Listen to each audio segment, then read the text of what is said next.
ونستعين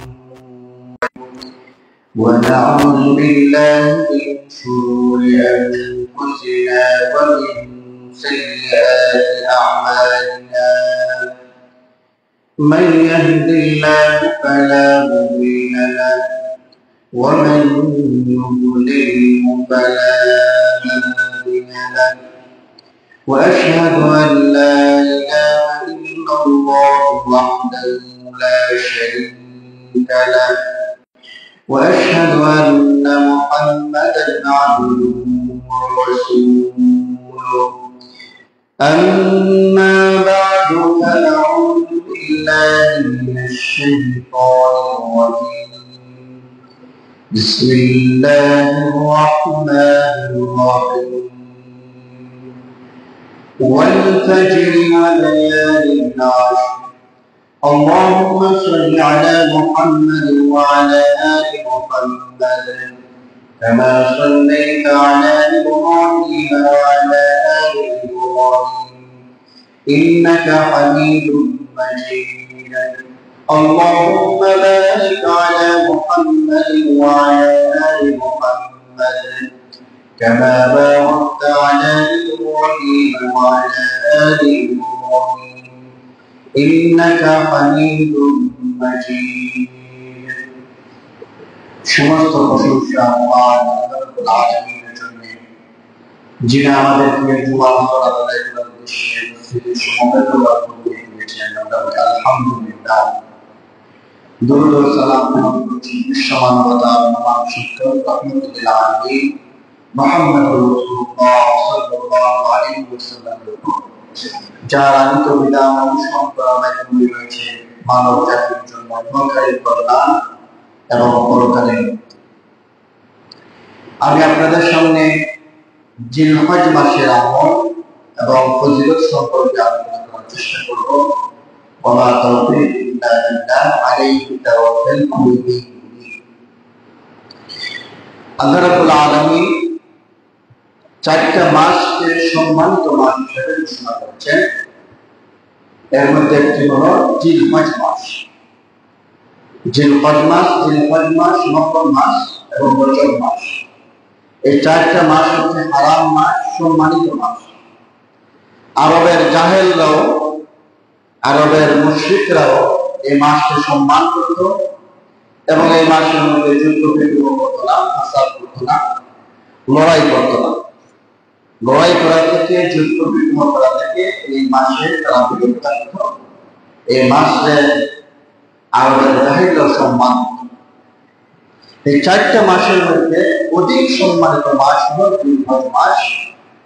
আর জিলহজ মাসের মধ্যে সবচেয়ে বেশি সম্মানিত ফজিলতপূর্ণ দিন হচ্ছে প্রথম 10 দিন। জিলহজ মাসের প্রথম 10 দিন হচ্ছে সর্বোত্তম।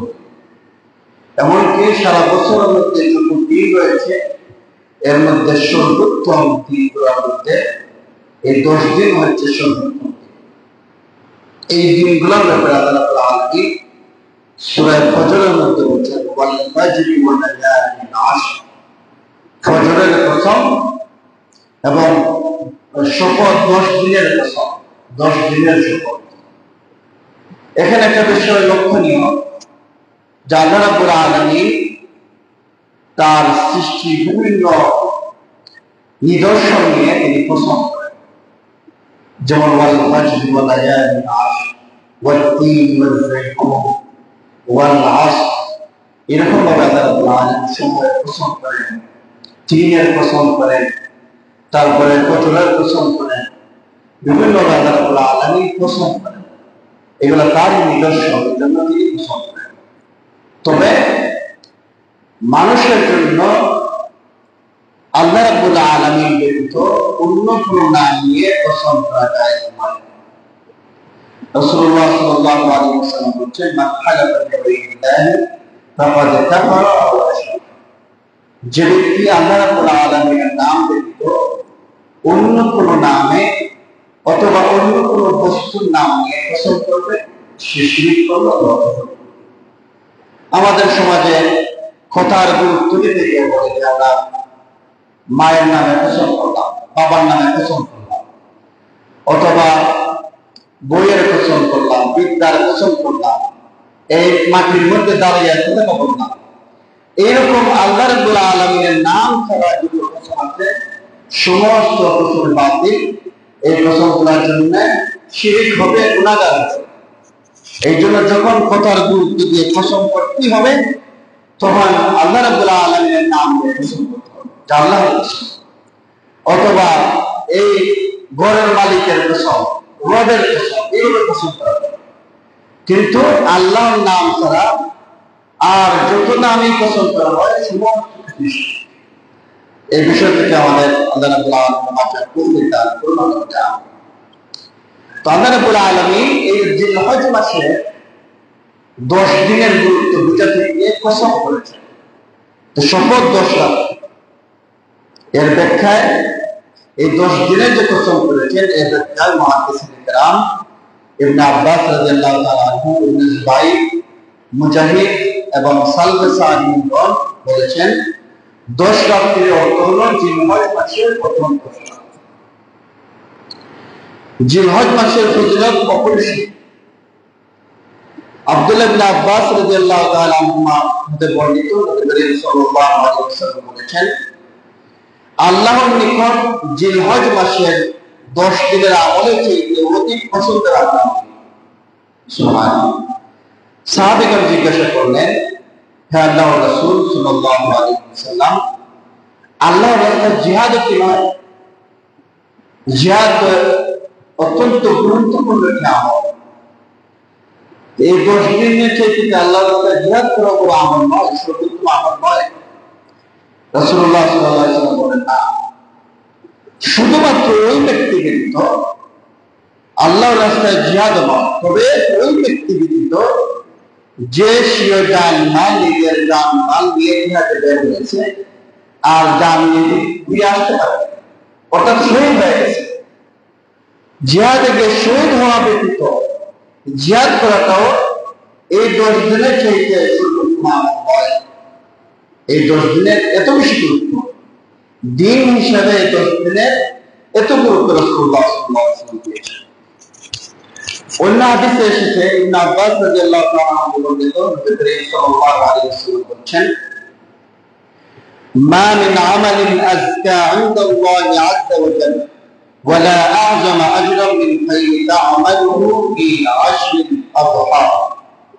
যে সমস্ত আমল করে আল্লাহর সন্তুষ্টি লাভ করা যায় এবং সর্বোত্তম মর্যাদা লাভ করা যায়, জিলহজ মাসের প্রথম 10 দিনের আমল, যে সমস্ত আমল করার মাধ্যমে আল্লাহর সন্তুষ্টি অর্জন করা যায় অথবা সর্বোত্তম মর্যাদা লাভ করা যায়, এর মধ্যে এই 10 দিনের আমল, এর মাধ্যমে আপনার আল্লাহ সন্তুষ্টি লাভ করা যায়, সর্বোত্তম মর্যাদা পাওয়া যায়।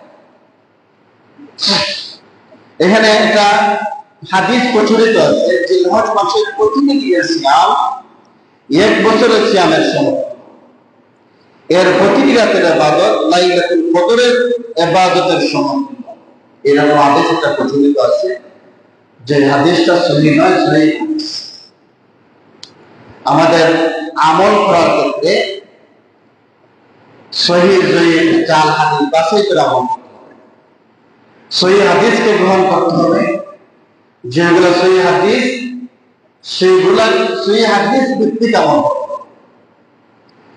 আমরা মানুষের মধ্যে একটা কথা প্রচলিত, হাদিস তো হাদিস, হাদিসের কথা, হাদিস তো হাদিস, হাদিসের জরুরি।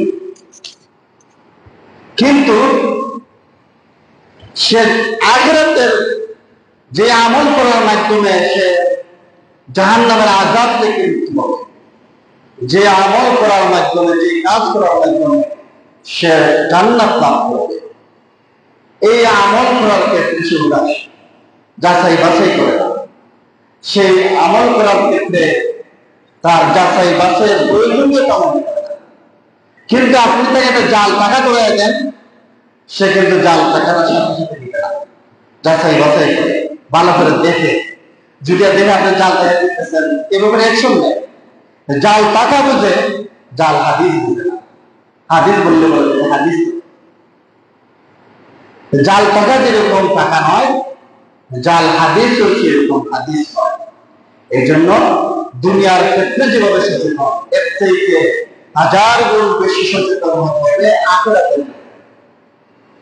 আখিরাত ভিত্তিক আমল করার জন্য আরো বেশি সচেতন হতে হবে। এই যে 10 দিন, এই 10 দিন হচ্ছে সর্বশ্রেষ্ঠ দিন। জিলহজ মাসের প্রথম 10 দিন পৃথিবীর সকল দিনের অপেক্ষা শ্রেষ্ঠতম দিন। রাসূলুল্লাহ সাল্লাল্লাহু আলাইহি সাল্লাম বলেছেন যে আফদালু আইয়ামিদ দুনিয়া আইয়ামুল আশর, দুনিয়ার দিন সমূহের মধ্যে জিলহজ মাসের প্রথম 10 দিন সর্বোত্তম দিন। অতএব এই 10 দিন অবহেলা অলসতা করে কিংবা দুনিয়ার ব্যস্ততার অজুহাতে অতিবাহিত করা উচিত নয়। এই 10টা দিনকে কাজে লাগানো উচিত। এই 10 দিনের মাধ্যমে আল্লাহ সন্তুষ্ট অবলম্বন করার চেষ্টা করা উচিত। এই জিলহজ মাসের এই দিনগুলিতে বেশি বেশি ইস্তেগফার করা, বেশি বেশি আল্লাহ রাব্বুল আলামিনের কথা স্মরণ করা, তাকবীর, তাসবিহ, তাহমিদ পাঠ করা।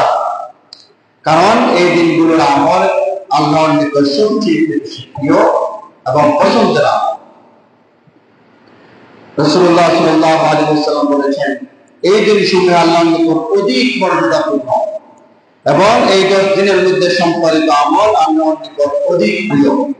সুতরাং এই দিনগুলোতে তোমরা বেশি বেশি তাসবিহ, তাকবীর এবং তাহমিদ পাঠ করো। এই দিনের 10 দিনের মধ্যে একটা আমরা নফল সিয়াম রাখা। জিলহজ মাসের 1 তারিখ থেকে 9 তারিখ পর্যন্ত সিয়াম রাখা সুন্নাত। রাসূলুল্লাহ সাল্লাল্লাহু আলাইহি ওয়াসাল্লাম এই দিনগুলোতে সিয়াম রাখতেন। এছাড়া জিলহজ মাসের প্রথম 10 দিন অত্যন্ত ফজিলতপূর্ণ। হুনাইন ইবনে খালিদ রাদিয়াল্লাহু তাআলা থেকে বর্ণিত, নবী করিম সাল্লাল্লাহু আলাইহি ওয়াসাল্লামের তৈরিটা থেকে বর্ণনা করেন, নিশ্চয়ই রাসূলুল্লাহ সাল্লাল্লাহু আলাইহি ওয়াসাল্লাম জিলহজ মাসের 9টি সিয়াম পালন করতেন। এই জন্য আমাদেরকে এই 9 দিন সিয়াম রাখা উচিত।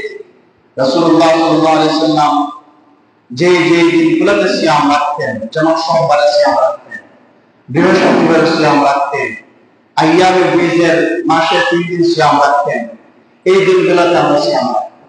রাসূলুল্লাহ সাল্লাল্লাহু আলাইহি ওয়াসাল্লাম যে আদর্শ যেখানে দেখায় গেছেন, আমরা সেই আদর্শ সেইভাবে অনুসরণ করার চেষ্টা করব। আর যখনই আমরা জীবনের প্রতিটি ক্ষেত্রে রাসূলুল্লাহ সাল্লাল্লাহু আলাইহি ওয়াসাল্লামের আদর্শকে পুঙ্খানুপুঙ্খভাবে অনুসরণ করব, যে আমল যেখানে করেছেন সেই আমল সেখানে করার চেষ্টা করব। রাসূলুল্লাহ সাল্লাল্লাহু আলাইহি ওয়াসাল্লামের সেই হাদিস থেকে যখন আমরা বিশুদ্ধ আমল করার চেষ্টা করব, তখন আমাদের সুন্নতের প্রতি ভালোবাসা আসবে, তখন আমাদের বেদাতের প্রতি ঘৃণা চলে আসবে, তখন এমনিতেই আমার কাছ থেকে বেদাত চলে যাবে।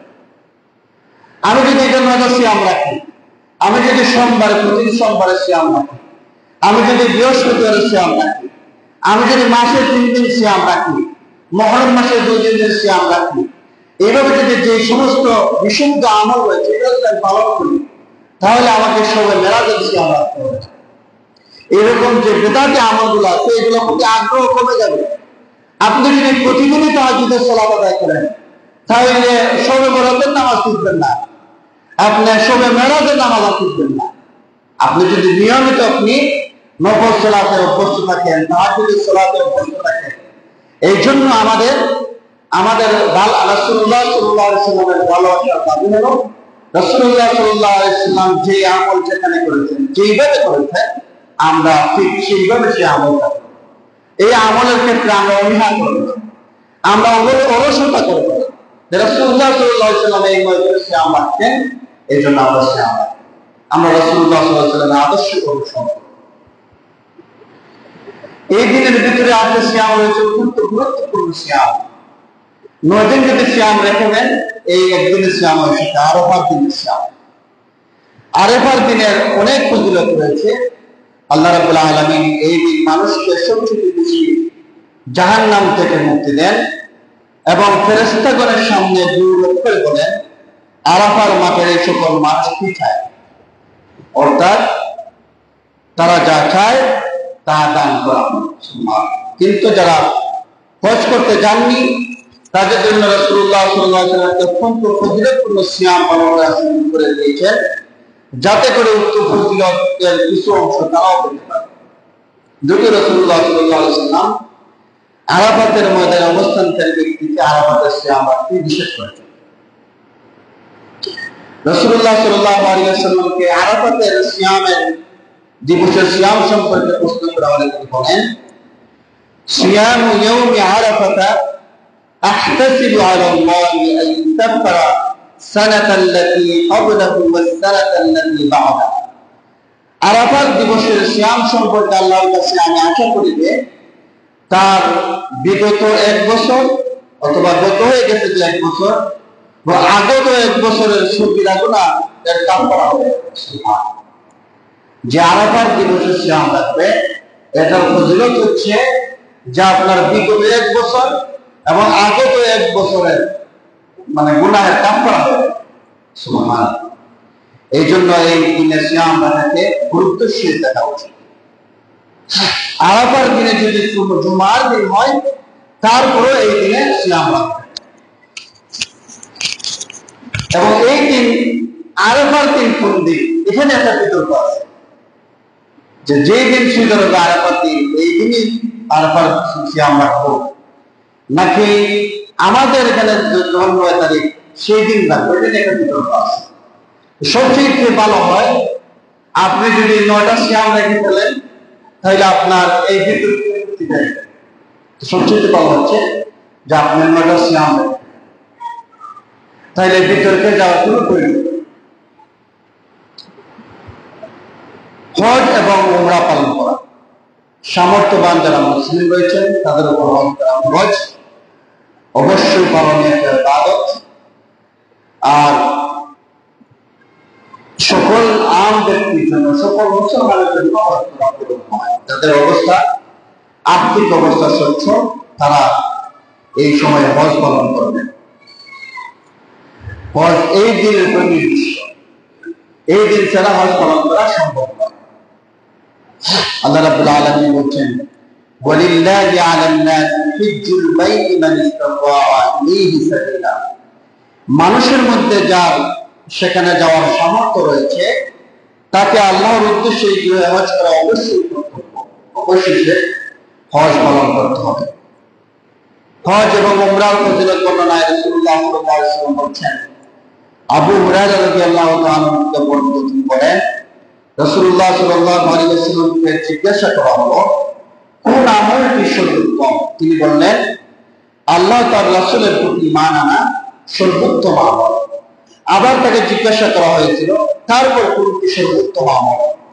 রাসূলুল্লাহ সাল্লাল্লাহু আলাইহি ওয়াসাল্লাম বললেন, আল্লাহর রাস্তায় জিহাদ করা, সংগ্রাম করা হচ্ছে সর্বোত্তম আমল। পুনরায় তাকে আবার জিজ্ঞাসা করা হলো যে তারপর কোনটি সর্বোত্তম আমল? রাসূলুল্লাহ সাল্লাল্লাহু আলাইহি ওয়াসাল্লাম বললেন, কবুলযোগ্য হজ পালন করা হচ্ছে সর্বোত্তম আমল। কবুলযোগ্য হজ, যে হজটা কবুল হয়ে যায়। অনেক মানুষ হজ করে, উমরা করে, সে বিনোদনের উদ্দেশ্যে যায়, তার অঙ্গভঙ্গিতে বুঝেই যায় সে বিনোদন করার জন্য সময় পাস করার জন্য অথবা এমনি তার একটা ইচ্ছা দেখবে সেটা। এই জন্য দেখবেন শুধু শুধু ভিডিও করে মানুষের সামনে পৌঁছাবে আমি হজ করতে আসি। তার জন্য মানুষকে দেখানোই মূল উদ্দেশ্য। আল্লাহ রাব্বুল আলামিনকে খুশি করার জন্য মূল উদ্দেশ্য নয়। হজ করবে, উমরা করবে, উদ্দেশ্য হচ্ছে আল্লাহ রাব্বুল আলামিনকে সন্তুষ্ট করা। আল্লাহ রাব্বুল আলামিনকে যদি সন্তুষ্ট করার উদ্দেশ্য না থাকে এই হজ করার কোনো ফায়দা নেই, এই উমরা করার কোনো ফায়দা নেই। আবু হুরায়রা রাদিয়াল্লাহু তাআলা থেকে বর্ণিত তিনি বলেন, রাসূলুল্লাহ সাল্লাল্লাহু আলাইহি ওয়াসাল্লাম বলেন, এক উমরা থেকে অপর উমরা মধ্যবর্তী সময়ের কাফারা গুনাহের কাফারা এবং উভয়ের কবুলযোগ্য হজ্জের একমাত্র প্রতিদান হলো জান্নাত। সুবহানাল্লাহ। যারা ইখলাসিয়তের সহিত হজ করবে, ইখলাসিয়তের সহিত উমরা করবে, তাদের প্রতিদান হবে জান্নাত। সুবহানাল্লাহ। এই 10 দিন যারা কুরবানি করবে কুরবানি করার নিয়ত আছে। আবার যাদের কুরবানি করার নিয়ত নাই, কুরবানি করার সামর্থ্য করে, তারা এই আমলটা করবেন। চুল, নখ, এই সমস্ত প্রসঙ্গগুলা এই 10 দিন কাটবেন না। জিলহজের চাঁদ ওঠার পর থেকে কুরবানি দাতা চুল, নখ ইত্যাদি কাটতে পারবেন না। এবং যাদের কুরবানি করার সামর্থ্য নেই, তারা এই আমলটা করলে ফজিলত পাবে ইনশাআল্লাহ। উম্মে সালামা রাদিয়াল্লাহু তাআলা থেকে বর্ণিত, রাসূলুল্লাহ সাল্লাল্লাহু আলাইহি ওয়াসাল্লাম বলেছেন, যখন জিলহজ মাসের প্রথম 10 তারিখ শুরু হয় আর তোমাদের মধ্যে কেউ কুরবানি করার ইচ্ছা করে, তখন সে যেন নিজের চুল বা শরীরের কোনো অংশে স্পর্শ না করে, কোনো পশমে স্পর্শ না করে, নখ যাতে না কাটে। অন্যত্র রয়েছে, যে ব্যক্তি জিলহজের নতুন চাঁদ দেখে এবং কুরবানি করার ইচ্ছা করে, সে যেন নিজের চুল না কাটে এবং নখ সমূহ না কাটে। যাদের সামর্থ্য নাই তারা ওই আমলটা করতে পারে। এই 10 দিনের জিলহজ মাসের আমল হচ্ছে কুরবানি করা, আল্লাহকে রাজি খুশি করার জন্য কুরবানি করা। আল্লাহ রাব্বুল আলামিন বলছেন, কুল ইন্না সলাতি ওয়া নুসুকি ওয়া মাহইয়ায়া ওয়া মামাতি লিল্লাহি রাব্বিল আলামিন।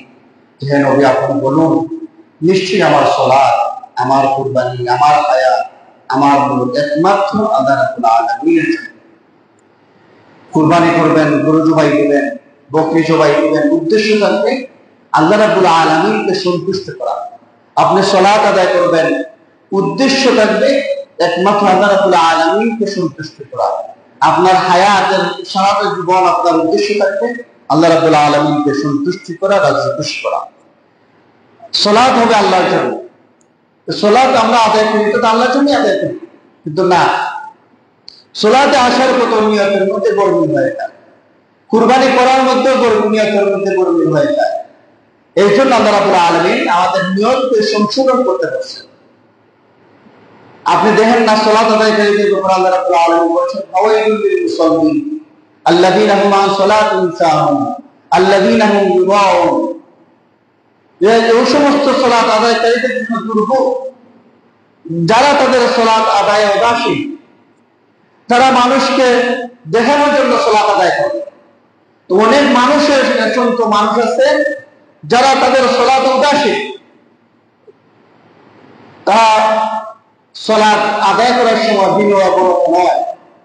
উদ্দেশ্যের মধ্যে এটা নেই যে আল্লাহকে সন্তুষ্ট করবে, তার উদ্দেশ্যের মধ্যে ঢুকে গেছে মানুষ তাকে নামাজি বলবে, মানুষ তাকে সালাত আদায়কারী বলবে, মানুষ তাকে ভালো বলবে, এই উদ্দেশ্য ঢুকে গেছে। মানুষকে দেখার পরে সালাতকে ধীরে ধীরে আদায় করে, যাতে করে মানুষের মনে করে দেয় ওনার আমলটা অনেক সুন্দর হয়। এইভাবে কুরবানি করার ক্ষেত্রেও মানুষের উদ্দেশ্য থাকে জানে কত বড় কুরবানি দেওয়া যায়, কত দাম দিয়ে কুরবানি দেওয়া যায়। এবং একটা প্রতিযোগিতা, এটা লোক দেখানোর প্রতিযোগিতা, আল্লাহ রাব্বুল আলামিনকে সন্তুষ্টি করার জন্য প্রতিযোগিতা হয়। এই জন্য আল্লাহ রাব্বুল আলামিন বলছেন যে তোমার নিয়তকে সংশোধন করো। ইন্নামাল আমালু বিন্নিয়াত, এই সমস্ত আমলের আপনার প্রতিদান নির্ভর করে নিয়তের উপরে, আপনি কোন নিয়তে আমলটা করতেছেন। এই জন্য আল্লাহ রাব্বুল আলামিন রাসূলুল্লাহ সাল্লাল্লাহু আলাইহি ওয়াসাল্লাম মাধ্যমে বলেছেন, কুল ইন্না সলাতি ওয়া নুসুকি ওয়া মাহইয়ায়া ওয়া মামাতি লিল্লাহি রাব্বিল আলামিন। নিশ্চয়ই আমার সালাত, নিশ্চয়ই আমার কুরবানি, নিশ্চয়ই আমার পুরোটা জীবন, নিশ্চয়ই আমার মরণ একমাত্র আল্লাহ রাব্বুল আলামিনের জন্য। এই জন্য আমাদের নিয়তকে সংশোধন করতে হবে। আল্লাহ রাব্বুল আলামিন বলছেন, ফাসাল্লি লিরাব্বিকা ওয়ানহার, সূরা কাউসারের 2 নম্বর আয়াত। আপনি আপনার প্রতিপালকের জন্য, প্রতিপালককে রাজি খুশি করার জন্য সালাত আদায় করুন, এবং আপনি আপনার প্রতিপালককে রাজি খুশি করার জন্য কুরবানি করুন। আল্লাহ রাব্বুল আলামিন অন্যত্র বলছেন, ওয়া লিকুল্লি উম্মাতিন জাআলনা মানসাকা, প্রত্যেক উম্মতের জন্য আমরা কুরবানির বিধান রেখেছিলাম। এই 10 দিন জিলহজের কুরবানির দিন বলা হয়। 10তম দিন, এই দিন ঈদুল আজহার সালাত আদায়ের শেষে মহান আল্লাহ রাব্বুল আলামিনকে সন্তুষ্ট করার জন্য যাদের সামর্থ্য রয়েছে তারা পশু কুরবানি করে। আর পশু কুরবানি এখন আমাদের কুরবানির সময় আসার সাথে সাথেই ফিরিস কিনার বিরেক করে দেয়। আমি আল্লাহ রাব্বুল আলামিনকে সন্তুষ্টি করার জন্য আমি কুরবানি দিতেছি, তাহলে আমার এই মাংসতে গরিবের হক থাকবে না, এটা কোনো হক না। আপনার সামর্থ্য আছে, আপনি সারাটা বছর গরুর মাংস খেতে পারেন। এমন গরিব মানুষ আছে যারা পুরোটা বছর গরুর মাংস দেখার কোন সুযোগ নেই, খাসির মাংস দেখার কোন সুযোগ নেই। এখন মানুষের এমন অবস্থা দাঁড়িয়েছে, মানুষের খুব একটা ভালো মাছ কিনবে এই অবস্থায় মানুষের নাই। এই জন্য যাদের সামর্থ্য আছে, যারা কুরবানি দিবেন, প্রথম কথা হলো আপনার নিয়তকে পরিশুদ্ধ, যে আমি আল্লাহর জন্য কুরবানি দিচ্ছি, আল্লাহ রাব্বুল আলামিনকে রাজি খুশি করার জন্য। রাজি খুশি যেহেতু আল্লাহ রাব্বুল আলামিন করবেন, সারা বছরের জন্য মাংস রেখে দিবেন না, আপনি কিছু খান, বাদ বাকি গরিব মানুষের সঙ্গে বিদায় দেন। গরিব মানুষকে আপনার এই খুশিতে অংশগ্রহণ করার সুযোগ দেন, যাতে গরিব মানুষও কিছু খেতে পারে। উদ্দেশ্য যখন থাকবে আল্লাহ রাব্বুল আলামিনকে সন্তুষ্ট করা, আল্লাহ রাব্বুল আলামিনকে রাজি খুশি করা, কুরবানি করা। কুরবানি মানে কি? কুরবানি মানে হচ্ছে ত্যাগ করা। তাইলে আপনি আল্লাহ রাব্বুল আলামিনের জন্য ত্যাগ করলেন, মাংস ত্যাগ করতে পারলেন না, মাংস আপনার জন্য রেখে দিলেন, তাহলে এটা তো ত্যাগ করা হলো। তাহলে যারা কুরবানি করবেন, প্রথমত নিয়ত পরিশুদ্ধ থাকবে যে একমাত্র শুধুমাত্র আল্লাহ রাব্বুল আলামিনকে সন্তুষ্টি করার জন্য এই কুরবানি। দ্বিতীয়ত যারা অসহায় মানুষ আছে, অসহায় আত্মীয়স্বজন আছে, অনেক আত্মীয়স্বজন আছে আপনার মধ্যে যারা আপনার বাড়িতে এসে হাত পাতবে না, আপনার ঘরে আসবে না। অনেক মানুষ আছে এরকম যারা আপনার ঘরে আসবে না। আমি এরকম আলিম চিনি যারা কোন মানুষের বাড়িতে যাবেও না, হাতও পাতবে না, অত না খেয়ে থাকে। অনেক সময় আশা করে কোন বন্ধু বান্ধব হয়তো দিবে, কিন্তু খেয়ে দেয় না, যেহেতু হাত পাতে না এই জন্য কেউ দেয় না। এরকম মানুষকে দেওয়ার চেষ্টা করবেন, এরকম মানুষের পাশে থাকার চেষ্টা করবেন, এবং গরিব অসহায় মানুষ যাতে পায় সেই চেষ্টা করবেন। জিলহজ মাসের 9 তারিখ ফজর হতে 13 তারিখ আসর পর্যন্ত তাকবীর পাঠ করা। উত্তম হলো 9 তারিখ আরাফার দিন সকাল হতে 13 তারিখ আসর পর্যন্ত তাকবীর পাঠ করা। তবে জিলহজের প্রথম দিন হতে কুরবানির পরের দিন পর্যন্ত 3 দিন পর্যন্ত তাকবীর পাঠ করা যায়। ঈদুল ফিতরের দিন ফজর হতে ঈদের সালাত পর্যন্ত তাকবীর পাঠ করা সুন্নাত। তাকবীরটা আল্লাহু আকবার, আল্লাহু আকবার, লা ইলাহা ইল্লাল্লাহ, আল্লাহু আকবার, আল্লাহু আকবার, ওয়ালিল্লাহিল হামদ। পুরুষরা সালাতের পরে উচ্চস্বরে তাকবীরটা পাঠ করা সুন্নাত, আর মহিলারা এই তাকবীরটা নিঃশব্দে পাঠ করবে। আইয়ামে তাশরিকের দিনে সিয়াম না রাখা, অর্থাৎ 11, 12 এবং 13 জিলহজ তারিখে সিয়াম না রাখা, এই দিনকে আইয়ামে তাশরিক বলা হয়। যারা 3 দিন সিয়াম রেখে অভ্যস্ত তারা 14, 15, 16 তারিখ রাখতে পারে। যারা প্রতি মাসে 3 দিন সিয়াম রাখেন তারা 14 তারিখ, 15 তারিখ আপনারা এই সিয়াম রাখতে পারেন। তো আল্লাহ রাব্বুল আলামিন এই যে জিলহজ মাসের যে আমলগুলা আমাদেরকে, এই জিলহজ মাসের যে আমলগুলাকে যথাযথভাবে আল্লাহ রাব্বুল আলামিনকে রাজি খুশি করার উদ্দেশ্যে আমাদেরকে আমলটা তৌফিক দান করুন, পালন করার তৌফিক দান করুন। আর সবচেয়ে গুরুত্বপূর্ণ বিষয় হচ্ছে নিয়তকে পরিশুদ্ধ করা। নিয়ত যদি পরিশুদ্ধ না থাকে, আপনি আমল ঠিকই করবেন, উমরা ঠিকই করবেন, হজ ঠিকই করবেন, আপনি লক্ষ লক্ষ টাকা ব্যয় করে গরু ঠিকই কিনবেন, কিন্তু এই সমস্ত বিষয় আল্লাহর কাছে পৌঁছাবে না। এই জন্য নিয়তকে পরিশুদ্ধ করতে হবে। ইবাদতের ক্ষেত্রে সবচেয়ে গুরুত্বপূর্ণ বিষয় হচ্ছে নিয়তকে পরিশুদ্ধ করা। একমাত্র আল্লাহ রাব্বুল আলামিনের জন্য এই আমলটা করা। সমস্ত আমল হবে একমাত্র আল্লাহ রাব্বুল আলামিনকে রাজি খুশি করার জন্য। দ্বিতীয়ত ইবাদতের গুরুত্বপূর্ণ আরেকটা বিষয় হচ্ছে যে আমরা রাসূলুল্লাহ সাল্লাল্লাহু আলাইহি ওয়াসাল্লামের তরিকায় ইবাদত করব একমাত্র আল্লাহ রাব্বুল আলামিনকে রাজি খুশি করার জন্য। দ্বিতীয় বিষয় হচ্ছে আমরা রাসূলুল্লাহ সাল্লাল্লাহু আলাইহি ওয়াসাল্লামের তরিকায় করব। আমরা প্রত্যেকটা মুসলিম, এমন কোন মুসলিম নাই যে দাবি করে না যে আমি রাসূলুল্লাহ সাল্লাল্লাহু আলাইহি ওয়াসাল্লামকে ভালোবাসি, এরকম দাবি করে না, এরকম কোন মুসলিমই নাই। তাহলে সমস্ত মুসলিমের দাবি যে আমরা রাসূলুল্লাহ সাল্লাল্লাহু আলাইহি ওয়াসাল্লামকে ভালোবাসি। তো ভালোবাসার নিদর্শন হলো জীবনের প্রতিটি ক্ষেত্রে রাসূলুল্লাহ সাল্লাল্লাহু আলাইহি ওয়াসাল্লাম কোন আমল কিভাবে করছেন ঠিক সেইভাবে আমল করাটা হচ্ছে ভালোবাসার নিদর্শন।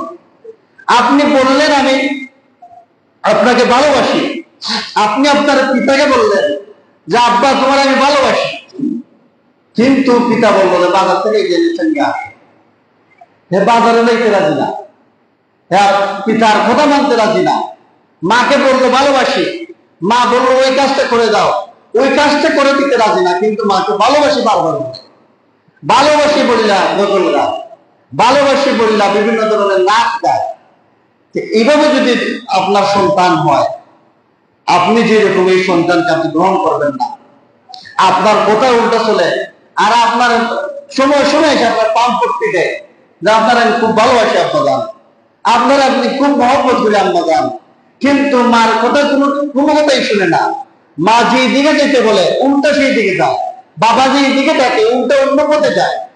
আপনি যখন যেরকম আপনার সন্তানকে গ্রহণ করবেন না, ঠিক তেমনি ভাবে রাসূলুল্লাহ সাল্লাল্লাহু আলাইহি সাল্লামকে যারা এইরকম ভালোবাসি ভালোবাসি স্লোগান দেয় এবং নাচ বলে, গজল গায় এবং প্রেমে কন্দন করে, কিন্তু রাসূলুল্লাহ সাল্লাল্লাহু আলাইহি সাল্লাম যেই দিকে যাইতে বলেন উল্টা অন্যদিকে যাইতে বলে, অন্যদিকে যায়, যেই দিকে যে আদর্শ গ্রহণ করতে রাসূলুল্লাহ সাল্লাল্লাহু আলাইহি সাল্লাম দিক নির্দেশনা দেন, সেই আদর্শটা গ্রহণ না করে উল্টা নতুন পদ্ধতি অবলম্বন করে সে আমল করে, এই সমস্ত মানুষকে রাসূলুল্লাহ সাল্লাল্লাহু আলাইহি সাল্লাম বলেন সুলতান সুলতান পুরস্কার।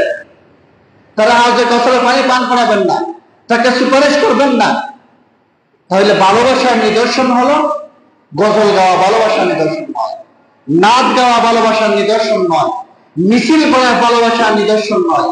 ভালোবাসার নিদর্শনই হলো আপনি যে আমলই করবেন, যে কাজই করবেন, আপনি দেখবেন রাসূলুল্লাহ সাল্লাল্লাহু আলাইহি সাল্লাম এই কাজটা কিভাবে করছেন, ঠিক যেভাবে করছেন আপনি সেইভাবে করবেন। এটার নামই ভালোবাসা। গজল গাওয়ার নাম ভালোবাসা। গজল গাওয়া একটা পান করতে দেওয়া, এই পান করতে রাসূলুল্লাহ সাল্লাল্লাহু আলাইহি সাল্লাম খুশি হবেন না। যখন আপনি জীবন আদর্শ গ্রহণ করবেন, যখন ঠিক রাসূলুল্লাহ সাল্লাল্লাহু আলাইহি সাল্লাম যেভাবে সিয়াম রাখতেন, যেভাবে জিকির আজকার করতেন, যেভাবে তাসবিহ তাহলিল করতেন, যেভাবে সালাত আদায় করতেন, ঠিক সেইভাবে যখন আপনি আমল করবেন, তখন রাসূলুল্লাহ সাল্লাল্লাহু আলাইহি সাল্লাম খুশি হবেন, আল্লাহ রাব্বুল আলামিন খুশি হবেন, রাসূলুল্লাহ সাল্লাল্লাহু আলাইহি সাল্লামের শাফাত আপনার কপালে। আল্লাহ রাব্বুল আলামিন আমাদেরকে জীবনের সর্বক্ষেত্রে কোরআন এবং সুন্নাহ দিয়ে জীবন পরিচালিত করার তৌফিক দান করুন। রাসূলুল্লাহ সাল্লাল্লাহু আলাইহি সাল্লামের আদর্শে জীবন পরিচালিত করার তৌফিক দান করুন। আমরা বলি আমিন।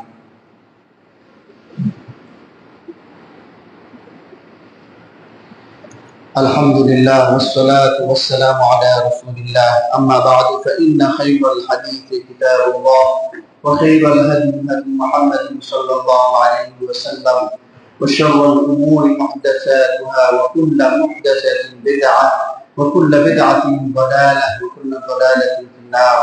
قال الله تعالى إن الله وملائكته يصلون على النبي يا أيها الذين آمنوا صلوا عليه وسلموا تسليما اللهم صل على محمد وعلى آل محمد كما صليت على إبراهيم وعلى آل إبراهيم إنك حميد مجيد اللهم بارك على محمد وعلى آل محمد كما باركت على إبراهيم وعلى آل إبراهيم إنك حميد مجيد। আল্লাহ রাব্বুল আলামিন আমাদের জীবনের সমস্ত গুনাহকে মাফ করে দেন। আল্লাহ রাব্বুল আলামিন আমাদের আত্মাকে পবিত্র করে দেন, আমাদের অন্তরকে পবিত্র করে দেন, আমাদের গুনাহ খাতাকে সাফ করে দেন।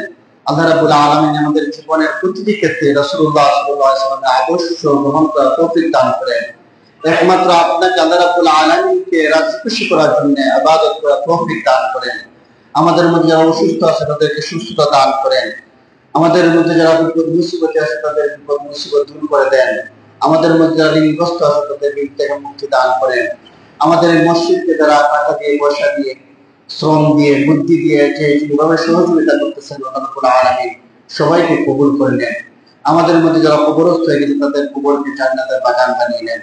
ربنا تقبل منا إنك أنت السميع العليم وتب علينا إنك أنت التواب الرحيم إن الله يأمر بالعدل والإحسان وإيتاء ذي القربى وينهى عن الفحشاء والمنكر والبغي يعظكم لعلكم تذكرون فاذكروني أذكركم واشكروني ولا تكفرون